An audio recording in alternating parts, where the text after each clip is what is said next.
kids are expensive. I thought, am I going to be able to cope? Like, loads of things went through my head. Like, am I going to be able to carry her for one? Am I going to be able to go into labour and actually push this big thing out of me? So many things was going through my head. I started looking like I was like ill. I started looking real ill and pale, and I was always just upset. Like, I used to sit there and look at my belly like, oh my God. Because before I had my daughter, I was 9.5 stones. I looked ill then anyway. But obviously, I got up to 12 stones when I was pregnant with her. Because my thing was, I'm pregnant, I gotta eat. And I was eating everything. And I got big. Well, not too big, but 12 stones is quite big from 9.5. And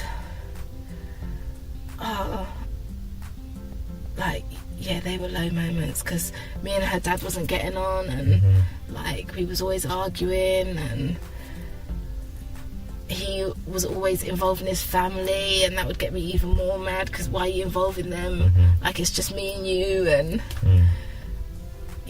that was I think that was the lowest moment. Did you think that you were, did it come in your head that you were too young?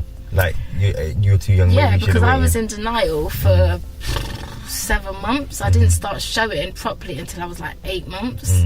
And then my belly just got huge out of nowhere. But for months, I went to the doctors to get a confirmation that I was pregnant. They was like, yeah, you are pregnant. I went to a walk-in clinic because I thought the doctors were lying.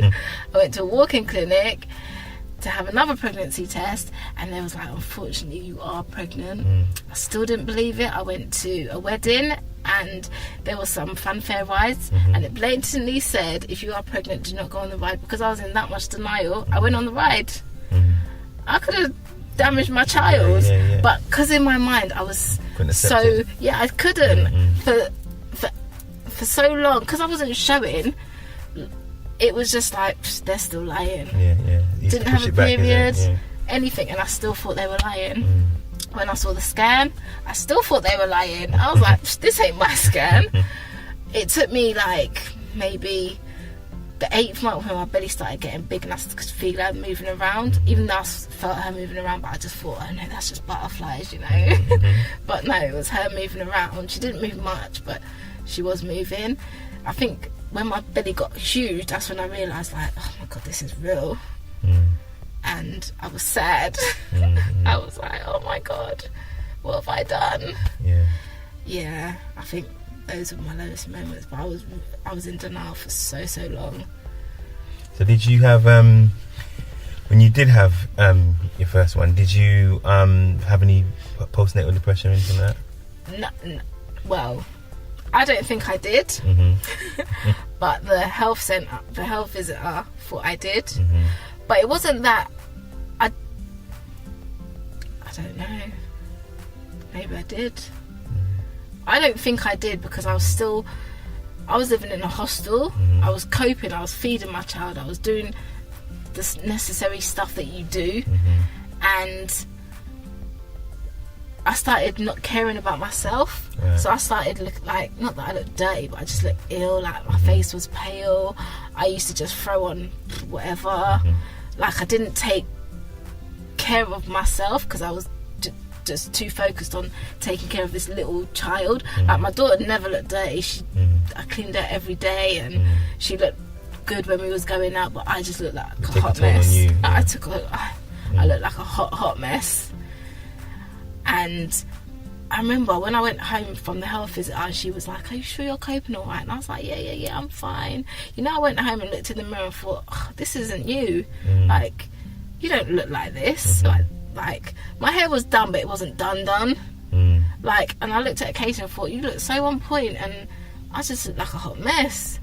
And then I just thought, do you know what, Serena, you really need to fix up. This isn't how you roll. And your daughter's looking all fly, and you're looking like you just stepped out of bed. So I thought to myself, like, I can't have my daughter looking, like, I don't mind her looking better than me, but, you know, I can, you know, fix myself up a little bit better than what I did. So then I did, and it made me feel a bit like better about myself. And in my mind, I thought I could do it all. Like, I can get her ready, and while she was sitting there playing in her little thing, I could have my bath, fix myself up properly, not just put my hair in a bun, fling on some clothes and be out the door. Now I could brush my hair in, get gel, and, you know, fix it up good, and put some clothes on, decent clothes, not just flinging on whatever I find. And yeah, like, then I started feeling like, yeah, I can do this. It's not that hard. And plus I had my mum and my sisters and everyone. I used to go to my mum's every day because that's where everyone was. And in my hostel, I just felt like, oh, it's just me. It's boring. Because I've got 3 brothers and I've got a brother and 2 sisters. So I'm used to a lively house, like a crazy house, like everyone playing their music, different music in their room, and my mum shouting, turn down you lot's music, and I'm used to all that noise. So when it was just me and her, and sometimes her dad in the hostel, it was just too quiet, and I just used to put her to bed and just sit there watching television, thinking, oh my God. I'm sure some of the listeners can relate to some of that. That's why now I sleep with the television on, because I like noise. Yeah.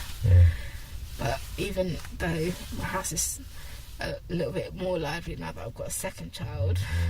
Which we'll get into right now. GMM, the life coach. Only on speaker.com, Spotify, YouTube, and iHeart Radio. Like, share, subscribe. Now.